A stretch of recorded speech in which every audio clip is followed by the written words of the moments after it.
So చెప్పండి అన్న, అసలు డిఎస్సి ఆఫ్లైన్లో నిర్వహించాలని మీరు అంటున్నారు కదా, ఎందుకు? ప్రధాన డిమాండ్ ఏంటంటే మాది డిఎస్సి పోస్ట్ పోన్ కావాలి. అసలు పోస్ట్ పోన్ ఎందుకు కావాలనుకుంటున్నారు?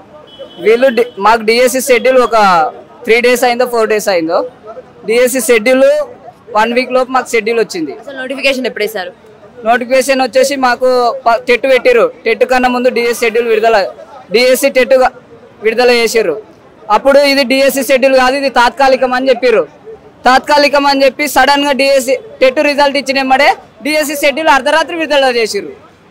అర్ధరాత్రి విడుదల చేయాల్సిన వీళ్ళ అవసరం వీళ్ళకి లేదు, కానీ అర్ధరాత్రి విడుదల చేసారు. దొంగల పాలన చేసారు. మీరే కదండి దగ్గరుండి మరి ఓట్లు వేయించింది, మరి దొంగల పాలన ఏంటి? మీరే ఓట్లు వేయించి మీరే మళ్ళీ దొంగల పాలన అంటే ఎట్లా? గత ప్రభుత్వాన్ని మారుస్తే మాకు మేలు జరుగుతుంది అనే ఆలోచనతో ఉన్న ప్రభుత్వాన్ని మార్చినాం. కానీ ఈ ప్రభుత్వం కూడా కేసీఆర్ సార్ ఏమో తెలంగాణ కోసం ఉద్యమించిండు, కానీ రేవంత్ రెడ్డి సారు కేసీఆర్ జుట్ల నుంచి పుట్టిండు.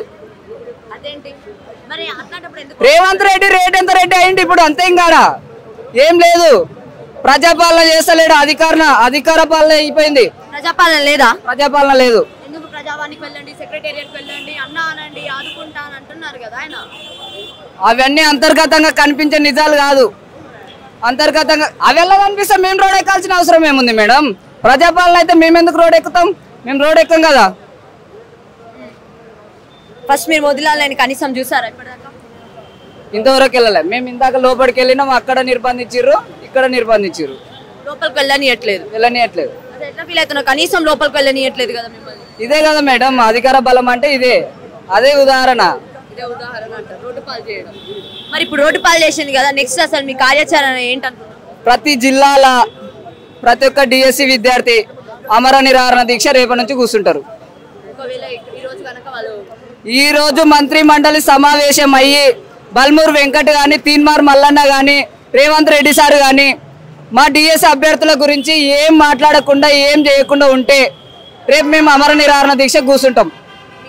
మేము కూడా కూర్చుంటాం. బరాబర్ నేను కూర్చుంటా. కూర్చుంటా, ఇప్పుడు కూర్చోమన్నా కూర్చుంటా. నేను ప్రతి జిల్లాలో మరో మోతిలాల్ నాయకుని తయారు చేస్తాం.